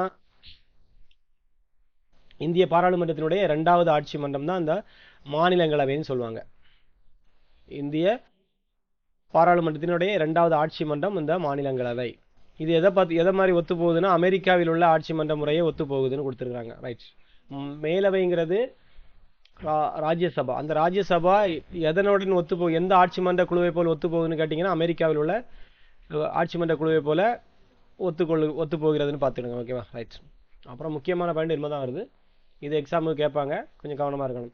1952 எப்போ மாநிலங்களவை உருவாக்கப்பட்டதுன்னு கேட்டாங்கன்னா 1952 தான் ஏப்ரல் 3ஆம் தேதி மாநிலங்களவையை உருவாக்குறாங்க. ஓகேவா, முதல் கூட்டம் எப்போ போடுறாங்கன்னா, எப்போ பார்லிமெண்ட் மேலவை கூடுதுன்னு பார்த்தீங்கன்னா மே 13, அதே வருஷம் மே 13, ஏப்ரல் 3 மே 13 ஞாபகம் வச்சுருங்க. ஏப்ரல் 3 மே 13. அதே மாதிரி மாநிலங்களுடைய மொத்த எண்ணிக்கை கேட்பாங்க. மொத்த எண்ணிக்கை 250 தாண்டக்கூடாது. சரியா, மாநிலங்கள ராஜ்யசபாவுக்கு மேக்சிமமே கெப்பாசிட்டி சீட் வந்து 250. ஓகேவா, ஆனால் இப்போ நமக்கு எவ்வளோ இருக்கிறாங்கன்னா 238, இப்போ 245 பேர் இருக்கிறாங்க. கரெக்ட், 245. தற்போது மாநிலங்களவை உறுப்பினர்களின் எண்ணிக்கை 245. அதில் 233 பேர் வந்து மாநிலங்கள் மற்றும் யூனியன் பிரதேசங்கள்ல இருந்து எம்எல்ஏக்கள்லாம் தேர்ந்தெடுத்து அனுப்பப்பட்டவங்க 233. 12 நபர்களுக்கு ஒரு யார் தேர்ந்தெடுத்து அனுப்பக்கூடிய அதிகாரம் இருக்குன்னு பார்த்தீங்கன்னா இந்த குடியரசுத் தலைவருக்கு இந்த 12 நபர்களை தேர்ந்தெடுக்கக்கூடிய அதிகாரம் யாருக்கு இருக்குன்னு நம்ம ஆல்ரெடி பார்த்துட்டோம்னா நியமன உறுப்பினர்கள்ங்கிற பேரில் குடியரசுத் தலைவர் நியமிப்பார். ஓகே, அரசியல், கலை, இலக்கியம், விளையாட்டு இப்படி கொஞ்சம் கொடுத்துருப்பாங்க. அந்த லிஸ்ட்ல இருந்து கொஞ்சம் நபர்களை யார் தேர்ந்தெடுத்து அனுப்புவா, குடியரசுத் தலைவர் நாடாளுமன்றத்தினுடைய அந்த ராஜ்யசபாவுக்கு அனுப்புவார். ஒரு 12 பேர், ரைட்டா. 233 பேர் ஒவ்வொரு மாநிலங்கள் யூனியன் பிரதேசங்கள்ல இருந்து செலக்ட் பண்ணி அனுப்பக்கூடிய மெம்பர்ஸ், உறுப்பினர்கள், ரைட். நான் போட்டுங்களா, மீதமுள்ள 12 நபர்கள் இலக்கியம், அறிவியல், விளையாட்டு, கலை, சமூக சேவை போன்றவற்றில் அனுபவம் கொண்டவர்களை உறுப்பினர்களாக குடியரசுத் தலைவர் நியமிப்பார். அப்போ உங்களுக்கு மாநிலங்களவைனா என்னன்னு தெரியணும்னா இரண்டாவது ஆட்சி மன்றம் அமெரிக்காவில் உள்ள ஆட்சி மன்றத்தை போல ஒற்றுள்ளது. அப்புறம் 1952ஆம் ஆண்டு ஏப்ரல் 3ஆம் தேதி உருவாக்கப்பட்டது. ஏப்ரலுக்கு அடுத்தது மே மாதம் 13ஆம் தேதி முதல் கூட்டம் தொடங்கியது. உருவாக்கப்பட்டது வேற, தொடங்கியது வேற, ரெண்டு டேட்டை வேற பார்த்துடுங்க. மேக்ஸிமம் எவ்வளோ கெப்பாசிட்டி சீட்னு பார்த்தீங்கன்னா 250. தற்போது இருக்கக்கூடிய மக்கள் தொகையை அடிப்படையை வச்சு தான் இதுக்கு மாறிக்கிட்டே இருக்கும் அந்த வேல்யூ. மக்கள் தொகைக்கு அது முக்கியமான பாயிண்ட்னா இருக்கு. மக்கள் தொகைக்கு ஏற்பதான் இந்த சீட்டினுடைய எண்ணிக்கை சேஞ்ச் ஆகும். ஆனால் 250 தாண்டக்கூடாது. 12 பேரை யார் தேர்ந்தெடுத்து அனுப்புவாங்கன்னா குடியரசுத் தலைவர் தேர்ந்தெடுத்து அனுப்புவார். ரைட். அப்புறம் இதனுடைய பேர் வந்து ஃபர்ஸ்ட் 52ல் வந்து ராஜ்யசபான்னு வைக்கல, கவுன்சில் ஆஃப் ஸ்டேட்ஸ் தான் இருந்துச்சு. கவுன்சில்ஸ் ஆஃப் ஸ்டேட்ஸுங்கிற பேரில் தான் ஃபர்ஸ்ட் 1952 ஏப்ரல் 3ஆம் தேதி தொடங்கப்பட்டது. அதனுடைய பேரை எப்போ மாற்றுறாங்கன்னா ராஜ்யசபான்னு 1954 தான் மாற்றுறாங்க, ஆகஸ்ட் 23. இதை நோட் பண்ணி வைக்கணும். ஓகேவா? ராஜ்யசபான்னு எப்போ பேர் மாற்றம் செய்கிறாங்கன்னா 1954 ஆகஸ்ட் 23. ரைட். அதுக்கு முன்னாடி வரைக்கும் கவுன்சில் ஆஃப் ஸ்டேட்ஸ்னே அழைக்கப்பட்டது. அப்புறம் இந்த மாநிலங்களவையினுடைய தேர்தலை பற்றி பார்ப்போம். தேர்தல் முறை மற்றும் பதவிக்காலம், இது ஒரு முக்கியமான பாயிண்ட்ஸ் தான் இதில் வரும். மாநிலங்களவை ஒரு நிரந்தர அவை, கலைக்க முடியாது. ஓகேவா? மாநிலங்களவை என்ன செய்ய முடியாது, கலைக்க முடியாது. மக்களவையை வந்து மெஜாரிட்டி இல்லைன்னா கலைச்சி துறதி போட்டுருவாங்க. ஆனால் மாநிலங்களவையில் வந்து கலைக்க முடியாது. அது வந்து அப்படியே கண்டினியூஸாக போயிட்டே இருக்கும். பதவிக்காலம் முடிய முடிய வெளியே போயிட்டே இருப்பாங்க. ரைட். மாநிலங்களவைக்கான தேர்தல் மறைமுகமானது. அது வந்து தேர்தல், அந்த உறுப்பினர்களுடைய தேர்தல் வந்து மறைமுகமாக எடுப்பாங்க. மாநிலங்கள் சார்பாக உறுப்பினர்களை மாநில சட்டமன்றத்திற்கு தேர்ந்தெடுக்கப்பட்ட நபர்கள் விகிதாச்சார பிரதிநிதித்துவ முறையை பின்பற்றி ஒற்றை மாற்று வாக்களிப்பின் மூலம் தேர்ந்தெடுக்கின்றனர் அப்படின்னு ஒரு லைன் இருக்கும். அப்படின்னா என்னன்னா, நம்ம மாநிலங்கள் சார்பாக இப்போ கமலஹாசன் அனுப்பியிருந்தாங்களா, அதே மாதிரி இங்கே உள்ள கொஞ்சம் எம்எல்ஏக்கள்லாம் சேர்ந்து ஒரு கேண்டிடேட்டை என்ன பண்ணுவாங்கன்னா ஆதரிப்பார்கள். அப்படிப்பட்டவங்க தான். அப்போ இங்கே திமுக சார்பாக எத்தனை எம்எல்ஏக்கள் இருக்காங்களோ அவங்க 6 பேருக்கு ஒரு ஆள்னு நினைக்கிறேன். இந்த மாதிரி ஒரு கணக்கு இருக்குது. அந்த விகிதாச்சாரத்தை பின்பற்றி என்ன செய்வாங்கன்னா வாக்களித்து ஒரு ஆளை என்ன செய்வாங்க, தேர்ந்தெடுத்து அனுப்புவாங்க. ரைட். இது வந்து மறைமுக தேர்தல், மாநிலங்களவைக்கான தேர்தல். ஞாபகம் வச்சுருங்க. நேரடி தேர்தல்னால் மக்கள் ஓட்டு போடுறது. இது வந்து மறைமுகமாக தேர்தல் நடத்தி அவங்களே எடுத்துக்கிடுவாங்க. ரைட். அப்படி ஞாபகம் வச்சுருங்க. இது ஒரு நிரந்தரவை, கலைக்க முடியாது. ஆனால் எப்படி எத்தனை பங்குல உறுப்பினர்கள் வெளியே போவாங்கன்னா 3ல் 1 பங்கு உறுப்பினர்கள் 2 ஆண்டுகளுக்கு ஒரு முறை ஓய்வு பெறுகின்றனர். 2 ஆண்டுக்கு ஒரு முறை, ஸ்டார்டிங்லேருந்து இது அப்படி கண்டினியூஸாக நடந்துட்டு இருக்கிறதுனால 2 ஆண்டுக்கு ஒரு முறை பதவி விலகிட்டே இருப்பாங்க. இவருடைய பதவி காலம் 6 ஆண்டுகள். சரியா? இப்போ கமலஹாசன் பதவியில் போய் இருக்கிறாருன்னா 6 ஆண்டுகள் இந்த பதவியில் இருப்பாங்க. ஒவ்வொரு 2 ஆண்டுகளுக்கு ஒரு முறையாக இந்த பதவி முடிஞ்சவங்கலாம் வெளியே போயிட்டே இருப்பாங்க. 6 ஆண்டுகளை யாரெல்லாம் கம்ப்ளீட் பண்ணுறாங்களோ 2 ஆண்டுகள் ஆகும் பொழுது அவங்கள வெளியே தள்ளிட்டே இருப்பாங்க. புதுசாக உறுப்பினர்களை தேர்ந்தெடுத்துக்கிட்டே இருப்பாங்க. அதே மாதிரி இந்த உறுப்பினர்கள் மீண்டும் தேர்ந்தெடுக்கப்பட தகுதி உடையவர்களான்னு கேட்டால் ஆம், மீண்டும் தேர்ந்தெடுக்கப்பட தகுதி உடையவர்கள். ரைட். இதுதான் முக்கியமான பாயிண்ட்டுன்னு இருக்குல்ல, இதை மறக்கக்கூடாது. 1/3 பங்கு உறுப்பினர்கள் ஒரு ஸ்டேட்மெண்ட்டில் அப்படியே மாற்றி போட்டுருவான். 2/3 பங்குன்னு போடுவான், இல்லைனா ஆண்டுக்குன்னு போட்டுருவான். சரியா? அதனால 2 ஆண்டுக்கு ஒரு முறை ஞாபகம் வச்சுக்கணும். 1/3 பங்கு உறுப்பினர்கள் வெளியே போயிட்டே ஓய்வு பெற்றுகிட்டே இருப்பாங்க. இந்த பதவி காலத்தையே வச்சு ட்விஸ்ட் பண்ணி ஸ்டேட்மெண்ட்டில் கேட்பான். 5 ஆண்டுகள்னு கொடுப்பான். நம்ம மேக்ஸிமம் எல்லாமே 5 ஆண்டுகள் தான் பார்த்துட்டு வருவோம். இது மட்டும்தான் மாநிலங்களவையினுடைய உறுப்பினர்களுக்கு 6 ஆண்டுகள். ஏன்னா ராஜ்யசபா அப்படின்னு ஞாபகம் வச்சுருங்க. அப்புறம் இதுக்குடைய தகுதிகள் கண்டிப்பாக இந்திய குடிமகனாக இருக்க வேண்டும். இந்த வயது வந்து கிளியராக பார்க்கணும். நிறைய இதுக்கு வயசு 25 35 பார்த்துருப்போம். ஆளுநருக்கு குடியரசுத் தலைவருக்குலாம் 35 பார்த்தோம். இந்த மாநிலங்களவை உறுப்பினர் ஆவதற்கான தகுதிகளில் வயசு வந்து கமலுக்கு எவ்வளோ இருக்கணும், 30 இருக்கணும்னு படிச்சுங்க. அப்படி ஞாபகம் வச்சுக்கணும். சரியா? அப்போ 30. ரைட். அதே மாதிரி அரசாங்கத்தில் ஊதியம் பெறக்கூடிய பதவியில் இருக்கக்கூடாது. மனநிலை சரியில்லாதவராகவோ அல்லது பெற்ற கடனை திருப்பி தர முடியாதவராகவோ இருக்கக்கூடாது. சரி. அப்புறம் மக்களவையிலோ எந்த ஒரு சட்டமன்றத்திலோ அவர் வந்து உறுப்பினராக இருக்கக்கூடாது. இதெல்லாம் கதை தான். குற்ற வழக்கில் 2 ஆண்டுகளுக்கு, இது முக்கியமான பாயிண்ட் இருக்கு. குற்ற வழக்கில் 2 ஆண்டுகளுக்கு மேல் தண்டனை பெற்றிருக்க கூடாது. அப்படி இருந்தால் அவருடைய பதவி தெரியாமல் உள்ள வந்தாலும் நீக்கிடுவாங்க. சரியா? ரைட். அதுக்கு அவர் போய் ஜாயின் பண்ண பிறகு கூட ஏதாவது வழக்கில் 2 ஆண்டு தண்டனை கொடுத்துட்டாங்கன்னா முடிஞ்சு அந்த பதவியை காலி பண்ணிட்டு போக வேண்டியதான். ரைட். அப்புறம் இந்த முக்கியமான ஒரு சட்டமாக்கம் மக்கள் பிரதிநிதித்துவ சட்டம் 1951. இது அடிக்கடி எக்ஸாமில் கேட்கக்கூடிய ஒரு சட்டம், மக்கள் பிரதிநிதித்துவ சட்டம். எங்கே இருக்குன்னா என்ன இருக்கு, த பீப்புள் ஆக்ட் வந்து ரீப்ரசன்டேஷன் ஆஃப் த பீப்புள் ஆக்ட்னு வரும். Representation of the people act 1951. இது எதை பற்றி சொல்லுதுன்னா, இப்போ ராஜ்யசபாவுக்கு ஒரு உறுப்பினர் தேர்ந்தெடுக்கப்படுகிறார். இப்போ கமலஹாசன் தமிழ்நாட்டிலிருந்து போகிறார்னு வச்சுருங்க. அதாவது மாநிலங்களவைக்கு தேர்ந்தெடுக்கப்பட விரும்பும் ஒரு நபர் அந்த மாநிலத்தின் பாராளுமன்ற தொகுதியில் ஒரு வாக்காளராக இருக்க வேண்டும். இப்போ 51 என்ன சொல்லுதுன்னா, தமிழ்நாட்டில் இருந்து தான் அவர் வந்து ஒரு உறுப்பினராக தேர்ந்தெடுக்கப்பட வேண்டும் என்றால் கமலுக்கு தமிழ்நாட்டில் வாக்குரிமை இருக்கணும் அப்படின்னு இருந்துச்சு 1951. இப்போ இங்கே எம்எல்ஏ எம்பிக்கள் ஆதரவு இல்லை, அவர் கூட்டணி கட்சி சார்பாக காங்கிரஸ் என்ன இப்போ திமுகவுக்கு ஆதரவு இல்லை, ஆனால் கமல் அங்கே அனுப்பணும்னு நினைக்கிறாங்கன்னா வேற ஸ்டேட்டில் உள்ள கொஞ்சம் எம்எல்ஏக்கள் சேர்ந்து கமலை என்ன செய்யலாம்னா ஒரு 6 பேருக்கு ஒரு ஆள் இவங்களுக்கு வந்து நாங்கள் ஆதரவு தெரிவிக்கிறோம்னு சொல்லி கமலை இப்போ அங்கே அனுப்பிக்கலாம். ஓகேவா? அதுக்கு 2003 திருத்த சட்டம் உதவி பண்ணுது. இதுக்கு முன்னாடி எப்படி இருந்ததுன்னா, சொந்த மாநிலத்தில் தான் அந்த எம்எல்ஏக்கள் என்ன செய்யணும், ஆதரவு தெரிவித்து அந்த கமல் அனுப்புகிறாங்கன்னா கமலுக்கு தமிழ்நாட்டில் வாக்கு இருக்கணும். தமிழக எம்எல்ஏக்கள் ஆதரவு கொடுக்குறாங்கன்னா அந்த கமலுக்கு தமிழ்நாட்டில் ஆதரவு வாக்களிக்கக்கூடிய உரிமை இருந்தால் மட்டும்தான் கமல் அங்கே போய் சேர முடியும். ஆனால் 2003 சட்டம் என்ன சொல்லுதுன்னா, மக்கள் பிரதிநிதித்துவத்தில் ஒரு திருத்தம் பண்ணுறாங்க. திருத்தம்னா அமெண்ட்மெண்ட் பண்ணுறாங்க. என்ன பண்ணி வச்சுருக்காங்கன்னா, எந்த மாநிலத்திலையும் அவருக்கு வாக்களிக்கக்கூடிய உரிமை இருந்துட்டு போட்டு யாராவது ஒரு கொஞ்சம் எம்எல்ஏக்கள் சேர்ந்து ஒரு ஆளை என்ன செஞ்சிடலாம், பார்லிமெண்ட்ரிக்கு உறுப்பினராக அனுப்பிடலாம்னு சொல்லி 2003 சட்டம் சொல்லுது. ஓகேவா? அதனால இந்த 2 சட்டத்தையும் கிளியராக படிச்சுருங்க. ஆனால் மக்கள் பிரதிநிதித்துவ சட்டம் சொல்லி மேட்ச் த ஃபாலோயிங்கில் கேட்டாங்கன்னா 1951 தான் இருக்கும், ஞாபகம் வச்சுருங்க. அப்புறம் மாநிலங்களவையினுடைய தலைவர், சேர்மன் ஆஃப் ராஜ்யசபா. இன்னும் எத்தனை பேஜ் இருக்கு? இன்னும் 2 பேஜ் தான்ப்பா, முடிச்சு விட்றேன். மாநிலங்களவையினுடைய தலைவர் யாருன்னு பார்த்தீங்கன்னா இந்திய துணை குடியரசுத் தலைவர் தான் மாநிலங்களவையினுடைய தலைவர். இப்போ யார் இருக்காருன்னா சிபி ராதாகிருஷ்ணன் இருக்கிறார். ஓகேவா? சிபி ராதாகிருஷ்ணன் வந்து மாநிலங்களவையினுடைய தலைவர், இந்திய துணை குடியரசுத் தலைவர். அவருக்கு ஒரு போஸ்டிங் பேர் இருக்கு, எக்ஸ் அஃபிசியோ சேர்மன் ஒரு பேர் இருக்கு, எக்ஸ் அஃபிசியோ சேர்மன். சரியா? அவர் துணை குடியரசுத் தலைவர் தான், இருந்தாலும் அவர் தன்னுடைய பதவியினுடைய அடிப்படையில் மாநிலங்களவையினுடைய தலைவராக பொறுப்பேற்பார். இவர் வந்து மாநிலங்களவையினுடைய உறுப்பினர் கிடையாது, ஆனால் அந்த அவையை தலைமையேற்று நடத்துபவர் இவர் தான். சரியா? இவர் வந்து துணை குடியரசுத் தலைவர் தான், அந்த போஸ்டிங்கில் தான் இருக்கிறார். ஆனால் இவர் உறுப்பினர் கிடையாது. ஆனால் இந்த மாநிலங்களவையினுடைய உறுப்பினர் இல்லாட்டாலுமே அந்த இதை தலைமையேற்று நடத்தக்கூடியவர் யாருன்னு பார்த்தீங்கன்னா இந்திய துணை குடியரசுத் தலைவர். ரைட். துணை குடியரசுத் தலைவருடைய பதவி காலியாகும் பட்சத்தில் அங்கே மாநிலங்களவையில் ஒரு பாருங்க, துணை குடியரசுத் தலைவருடைய பதவி போகும்பொழுது ஆட்டோமேட்டிக்காக எந்த பதவியும் போயிடும், மாநிலங்களவையினுடைய தலைவருங்கிற பதவியும் காலியாயிரும்.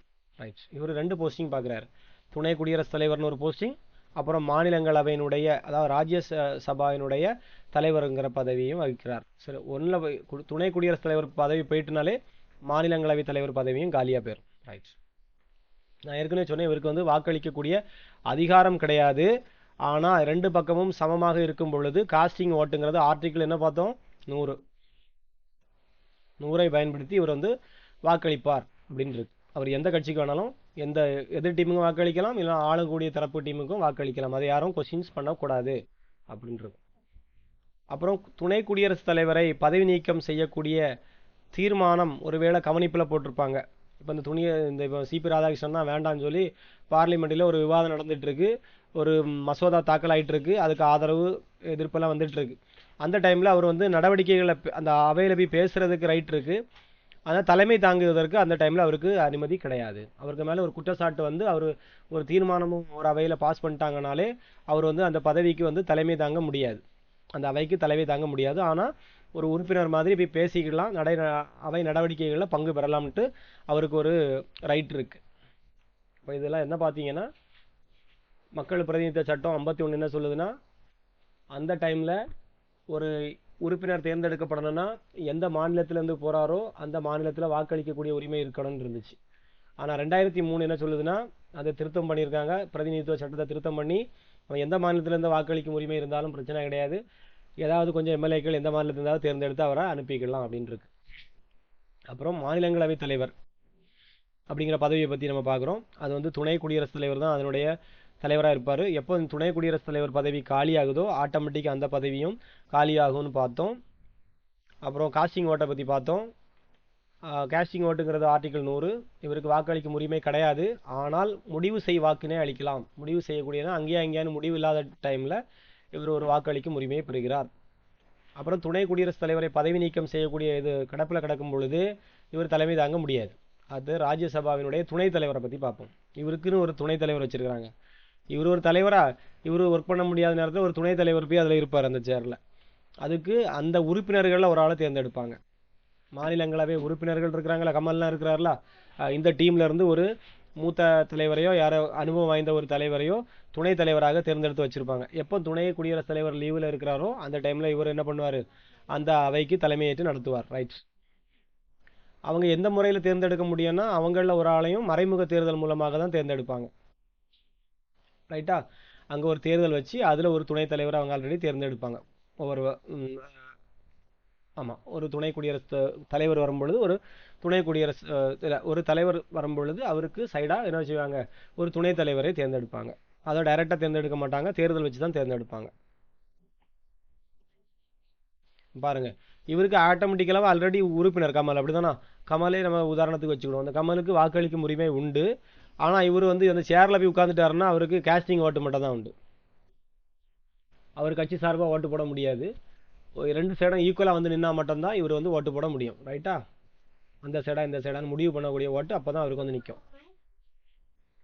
அதே மாதிரி சுதந்திர இந்தியாவினுடைய முதல் மாநிலங்களவை தலைவர், அதாவது முதல் துணை குடியரசுத் தலைவர் யாருன்னு பார்த்தீங்கன்னா, அந்த மாதிரி தானே சுதந்திர இந்தியாவின் முதல் மாநிலங்களவை தலைவர் S Radhakrishnan. Doctor S Radhakrishnan தான் முதல் மாநிலங்களவை தலைவராக பொறுப்பேற்றிருக்கிறார். அப்புறம் சுதந்திர இந்தியாவின் முதல் மாநிலங்களவை துணைத் தலைவராக யார் பதவியேற்றான்னு பார்த்தீங்கன்னா, இவருக்கு சப்பு கூட ஒரு ஆளாக வச்சிருக்காரு, கிருஷ்ணமூர்த்தி ராவ். இவர் இல்லாத நேரத்தில் இவர் கிருஷ்ணமூர்த்தி ராவ் வந்து பொறுப்பேறில் இருப்பார். சரியா, ரெண்டும் தெரிஞ்சு வச்சிருங்க. லாஸ்ட் பேஜ் வந்துட்டோம்.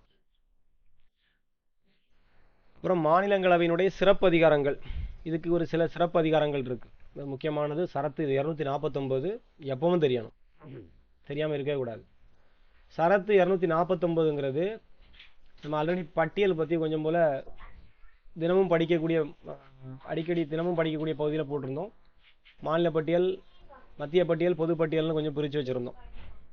இதில் வந்து 249 பயன்படுத்தி இந்த மாநிலங்களவை ராஜ்யசபாவானது என்ன பண்ணனா, மாநில பட்டியலில் உள்ள குறிப்பிட்டிருக்கக்கூடிய சில துறைகளை மாநிலங்களவையில் 2/3 பங்கு மெஜாரிட்டி வாங்கி மத்திய பட்டியலுக்கு மாற்றும் அதிகாரம் இந்த அவைக்கு இருக்கு. என்ன பண்ணுவாங்களாம், மாநில பட்டியலில் குறிப்பிட்டிருக்கும் சில துறைகள், இப்போ உதாரணத்துக்கு நம்ம மாநில பட்டியலில் இருக்கக்கூடியது இந்த நம்ம காவல்துறை இருக்கு. யாருக்கு கண்ட்ரோலில் இருக்குன்னா நம்ம சிஎம் கண்ட்ரோலில் இருக்கு, சட்டம் ஒழுங்கு. சரியா, இது மாநில பட்டியலில் இருக்கக்கூடியது. இந்த மாநில பட்டியலில் இருக்கக்கூடிய இது சரியில்லை, சட்டம் ஒழுங்கு சரியில்லை அப்படின்னு ஏதாவது ஒரு காரணத்தை காட்டி மாநிலங்களவையில் 3/2 பங்கு ஆதரவோட ஒரு பெரும்பான்மை தீர்மானம் பாஸ் ஆக்கி இதை வந்து மாநில பட்டியலில் இது இருந்தால் வழங்காது, மாநிலங்கள்லாம் பிரச்சனையில் இருக்கும், மத்திய அரசு இதை கண்ட்ரோல் பண்ணணும் அப்படிங்கிற மாதிரி என்ன பண்ணிக்கலாம், இந்த டிபார்ட்மெண்ட்டை அப்படியே தூக்கி அங்கே கொண்டு வந்துக்கலாம். அதுக்கு உதவி பண்ணக்கூடிய சரத்து 249, ஆர்டிகிள் 249.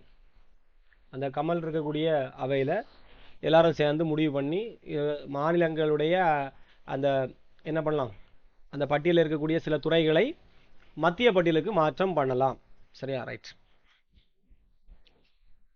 அப்புறம் இன்னொரு சரத்து, முக்கியமான ஒரு சரத்து உண்டு, ஆர்டிகிள் 312.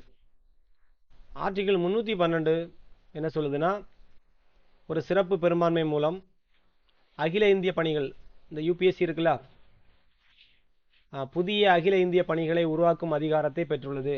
ஃபாரஸ்ட்டு, போலீஸ், ஐபிஎஸ் அந்த மாதிரிலாம் இருக்குல்ல, ஐஏஎஸ், ஐபிஎஸ் அந்த மாதிரிலாம் புதிய புதிய அகில இந்திய பணிகளை உருவாக்கக்கூடிய ஒரு அதிகாரம் எதுக்கு இருக்குன்னு பார்த்தீங்கன்னா, இந்த மாநிலங்களவைக்கு இருக்குது சிறப்பு அதிகாரம் 312.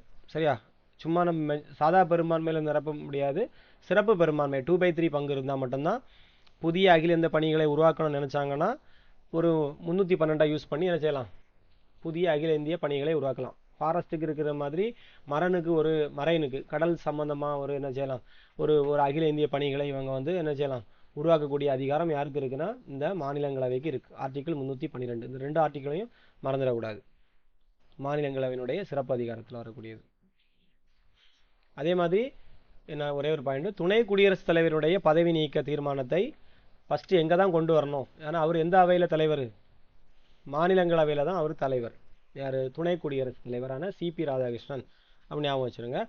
அவரை வந்து பதவியை விட்டு நீக்கணும்னா ஃபஸ்ட்டு அவருக்கு எதிரான தீர்மானங்களை எங்கே கொண்டு வரணும்னா மக்களவையில் கொண்டு நிறைவேற்றக்கூடாது. அவர் எந்த அவையில் தலைவரோ அந்த அவை, அவர் மாநிலங்களவைக்கு தலைவர். ஸோ அந்த அவையில் தான் முதல்ல அந்த தீர்மானத்தை கொண்டு வரணும். ஒரு சின்ன சிறப்பு பெரும்பான்மை, சாதா பெரும்பான்மையில் சிறப்பு பெரும்பான்மை 2/3 மாநிலங்களவை பதவி நீக்கம் செய்கிறது. அதை வந்து சாதாரண பெரும்பான்மை மூலம் மக்களவை ஏற்றுக்கொண்டாலே போதும். 1/3 இருந்தாலே போதும். மாநிலங்களவையில் 2/3 மெஜாரிட்டி இருந்தால் மட்டும்தான். இப்போ கமல் இருக்கக்கூடிய அவை தான் மாநிலங்களவை. அதில் வந்து கோயம்புத்தூர்லேருந்து சிபி ராதாகிருஷ்ணன் வந்து துணை குடியரசுத் தலைவராக தேர்ந்தெடுக்கப்பட்டிருக்கிறாங்க. இவங்களை விட்டு பதவியை விட்டு தூக்கணும்னா அந்த மாநிலங்களவையில் இருக்கக்கூடிய அந்த கமல் போன்ற உறுப்பினர்கள்லாம் சேர்ந்து 3 பங்கு வச்சா 2 பங்கு உறுப்பினர்கள் அவரை நீக்கியே ஆகணும்னு சொல்லி ஒரு தீர்மானத்தை பாஸ் பண்ணிட்டாங்கன்னா அந்த அவையிலிருந்து அதுக்கு ஃபஸ்ட்டு அந்த அவையில் தான் நிறைவேற்றணும். அந்த அவையில் 2/3 நிறைவேற்றினா மட்டும்தான் அந்த அவையிலிருந்து அடுத்த அவைக்கு மாறும், மக்களவைக்கு வரும். மக்களவைங்கிறது மக்களால் தேர்ந்தெடுக்கப்பட்ட பிரதிநிதிகள் இருப்பாங்க. அந்த அவைக்கு வரும் பொழுது 3ல் 1 பங்கு உறுப்பினர்கள் ஆதரவு தெரிவித்தாலே போதும், இவரை பதவி விட்டு தூக்கணும்னா அன்னையிலேருந்தே அவர் பதவி விட்டு தூக்கிடுவாங்க. ரைட்டா? ரைட். ஸோ நம்ம இவ்வளோ நேரம் பார்த்தது மாநிலங்களவை, அப்புறம் குடியரசுத் தலைவரை பற்றி கொஞ்சம் பார்த்துருக்குறோம், அப்புறம் அந்த ஆர்டிகிள்ஸ் எல்லாமே கிளியராக பார்த்துருக்குறோம். ஸோ நீங்கள் என்ன செய்ய வேண்டியது என்னென்னா திரும்ப ஒருக்கா வந்து இதை படிக்கணும். வேறு ஏதாவது பாயிண்ட்ஸ், வேறு கொஞ்சம் நோட்ஸ் பார்க்கணுன்னா பார்த்துக்கிடுங்க. இதில் இல்லாத பாயிண்ட்ஸ் எதாவது ஒன்றுனா அதில் நோட் பண்ணிக்கிடுங்க. ஓகேவாப்பா? ரைட்டு. அப்போ நம்ம இப்போ என்ன முடிச்சு வச்சுருக்கிறோன்னா பாலிட்டியை முடிச்சிட்டோம். டப்புன்னு தமிழுக்கு ஓடிடும். தமிழில் வந்து இந்த வாரம் வந்து டிகே சிதம்பரம், இந்த வாரம் இல்லை, இந்த வாரத்தில் ஆல்ரெடி பாரதிதாசன் பார்த்துட்டோம். இந்த வாரம் டாப்பிக்கில் பாரதிதாசன் பார்த்தாச்சு. இன்றைக்கி நம்ம பார்க்கக்கூடியது டிகே சிதம்பரநாதர். டிகேசி என்று அழைக்கப்படுவது என்ன இருக்கலாம், திருநெல்வேலி சீமையும் கவிகளும் 7ஆம் வகுப்பில் இருக்குது இந்த கண்டென்ட்டு. ஸ்கூல் புக் வச்சு படிக்கிறவங்க வேணால் அதில் படிச்சுக்கிடுங்க. இவர் வந்து எந்த வருஷம் பிறந்தார், எந்த வருஷம் இறந்தாருங்கிற டேட்டா என்ன இருக்குது. பிறப்பு செப்டம்பர் 11, 1881. இறப்புன்னு பார்த்தீங்கன்னா பிப்ரவரி 16, 1954. டிகே சிதம்பரநாதர். இவர் வந்து வழக்கறிஞர். இதில் முக்கியமாக தெரியும் ரசிகமணி. அவருக்கு சிறப்பிக்கப்பட்டவர் யாருன்னு கேட்பாங்க. ரசிகமணின்னு கேட்டாங்கன்னா ஸ்பீடாக சொல்லி முடிச்சிடறேன், நீங்கள் 2வது ரீட் பண்ணிடுங்க. ரசிகமணி என்ற சிறப்பிக்கப்பட்டவர் வட்டத்தொட்டி என்னும் பெயரில் இலக்கிய கூட்டங்கள் நடத்துவார். ஞாயிற்றுக்கிழமை தோறும் அவருக்கு வீட்டில் சாயங்காலம் ஒரு கூட்டம் நடத்துவார். அதில் இதை பற்றி விவாதம் பண்ணுவாங்க. சரியா? வட்டத்தொட்டின்னு அதுக்கு பேர். கடித இலக்கியத்தின் முன்னோடி என்று அழைக்கப்படுபவர், தமிழிசை காவலர் என்று அழைக்கப்படுபவர், வளர் தமிழ் ஆர்வலர், குற்றால முனிவர் என இவருக்கு சிறப்பு பெயர்கள் பல உண்டு. இதை வச்சு கொஸ்டின் கேட்டிருக்கிறாங்க. அப்போ வட்டத்தொட்டியை பற்றி அடிக்கடி கேட்குறாங்க. ரசிகமணி என்று சிறப்பிக்கப்படுவர் யாருன்னு கேட்பாங்க. அவர் என்ன தொழில் செஞ்சார்னா வழக்கறிஞர். தமிழிசை காவலர்னா யாருன்னு கேட்பாங்க. வளர் தமிழ் ஆர்வலர்னா யாருன்னு கேட்கலாம். குற்றால முனிவர்னா யாருன்னு கேட்கலாம். கடித இலக்கியத்தின் முன்னோடி அடிக்கடி கேட்பாங்க. யார்? டிகேசின்னு இருக்கும், இல்லைன்னா டிகே சிதம்பரநாதர்னு இருக்கும். ரைட். அப்புறம் அவருடைய முக்கியமானது வந்து இதே ஒலிங்கிற ஒரு நூலில் இந்த திருநெல்வேலி சீமையும் கவிகளுங்கிற ஒரு கட்டுரை இருக்குது.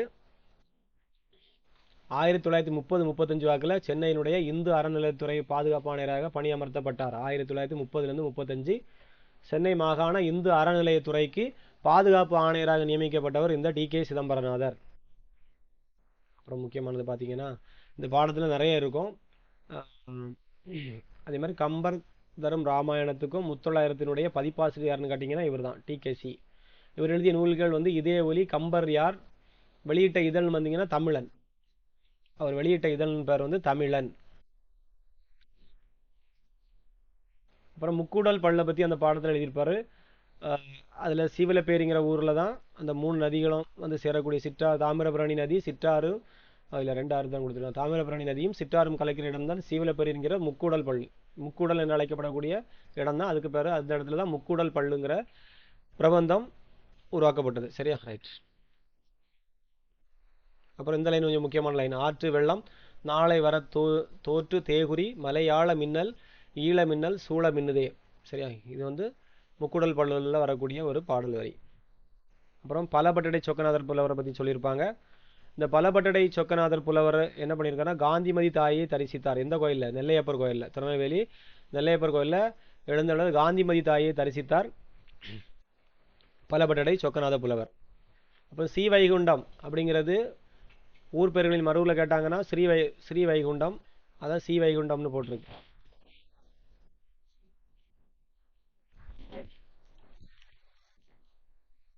நம்மாழ்வார் அடுத்து பாருங்க, ஆற்றுக்கு தென்கரையில், இந்த ஸ்ரீவைகுண்டம் ஆற்றுக்கு தென்கரையில் நம்மாழ்வார் அவதார ஸ்தலமான ஆழ்வார் திருநகரி இருக்கிறது. அடுத்தது இதெல்லாம் லைட்டாக ரீட் பண்ணிருங்கப்பா. அடுத்து கொர்க்கை நமக்கு தெரியும். அப்புறம் சீதாகாதி, இது ஒரு முக்கியமான இடம் வர மாதிரி. சீதாகாதிங்கிறது ஒரு வள்ளல் இருந்திருக்காரு ஒரு 250 ஆண்டுக்கு முன்னாடி காயல் பட்டணத்தில். அவர் திடீர்னு இறந்து போறாரு. அதை பற்றி நமச்சிவாய புலவர்னு என்பவர் ஒரு பாட்டு பாடுவார். இவர் ஐயா இறந்து போயிட்டாருன்னு சொல்லி ஒரு பாட்டு பாடுவதாக கொடுத்துருப்பாங்க. ரைட்டா? பூமாது இருந்ததன் புவிமாது இருந்ததன் இப்பூதலத்தில் நாமாது இருந்ததன் நாமும் அப்படிங்கிற ஒரு பாடல் இருக்கும். என்ன இருக்கு? இந்த பாடலை பாடியவர்னு கேட்டால் நமச்சிவாய புலவர். சரியா? நமச்சிவாய புலவர். அடுத்தது திருச்செந்தூர். திருச்செந்தூரில் கீழே என்ன வருங்கன்னா, திருப்புகளை பாடியது யாருன்னு கேட்பாங்க. அருணகிரிநாதர். திருப்புகளை பாடிய அருணகிரிநாதர். அப்போ எங்கே வந்து சேல் மீன்கள் துள்ளி குதித்து அப்படின்னு கேட்டாங்கன்னா இதில் தான், திருச்செந்தூரில் அந்த இவர் பாடிய பாடல். சேல் மீன்கள் துள்ளி குதிக்கவும் பூஞ்செடி கொடிகளை அழிக்கவும் தலைப்பட்டன என்று பாடியுள்ளவர் யாருன்னு கேட்டாங்கன்னா இந்த அருணகிரிநாதர். ரைட். அப்புறம் அண்ணாமலை யாரில் வரக்கூடியது காவடி பாட்டெல்லாம் யார் பாடினதுன்னு கேட்பாங்க. காவடி சிந்தை பாடியது யாருன்னு கேட்பாங்க. அண்ணாமலை. அண்ணாமலையார் தான் காவடி சிந்தை பாடியது. அப்புறம் கருவை நல்லூர். கரிவலம் அந்த நல்லூருக்கு பேர் தான் என்னது? கருவை நல்லூர். இந்த ஊரில் 5-6 பேர் ஊர் பேர் மறுவுக்கு கேட்கலாம், பார்த்துடுங்க. அப்புறம் குற்றாலத்தை பற்றி பாடக்கூடியதில் வந்து 2 பாடகர் வருவாங்க. ஒன்று திருஞான சம்பந்தர் வருவார், ஒரு மாணிக்கவாசகர் வருவாங்க. 2 முக்கியமான வரிகளாக்கும். இந்த ஒரு 1300 வருஷத்துக்கு முன்னாடியே திருஞான சம்பந்தர் வந்து குற்றாலத்துக்கு போயிருக்காரு. தூங்கும் குற்றாலம் என்று பாடியிருக்கிறார். ரைட். இது பாடினது யாருன்னா நுண்துளி தூங்கும் குற்றாலம் சொல்லிடுறது திருஞான சம்பந்தர். ஓகேவா? அப்படியே நின்று தூங்கிட்டார் ஞானம். சரி, அப்படி ஞாபகம் வச்சுருங்க. ஞானம் அதிகரித்து போய் தூங்கிட்டாருன்னு படிச்சுங்க குற்றாலம். அடுத்து மாணிக்கவாசகர் பாடின பாடல் இருக்கு. குற்றாரை யான் வேண்டேன் ஊர் வேண்டேன் பேர் வேண்டேன் கற்றாரை ஏன் வேண்டேன் கற்பனம் இனி அமையும் குற்றாலத்துறைகின்ற கூத்தா உன் குறைகளற்கே கற்றாவின் மனம் போல கசிந்துருக வேண்டுவனே அப்படின்னு பாடினது யாருன்னு கேட்டால் மாணிக்கவாசகர். வேண்டேன் வேண்டேன் பாடினது மாணிக்கவாசகர். அப்புறம் குற்றால குறவஞ்சியை பாடியது ஆசிரியர் யாருன்னு கேட்டாங்கன்னா திரிகூட ராசப்ப கவிராயர். அதில் தான் கைலை மலை என்னும் வடக்கு மலை அம்மே அம்மே அம்மேன்னு ஒரு லைன் வரும். இது வந்து குறவஞ்சி.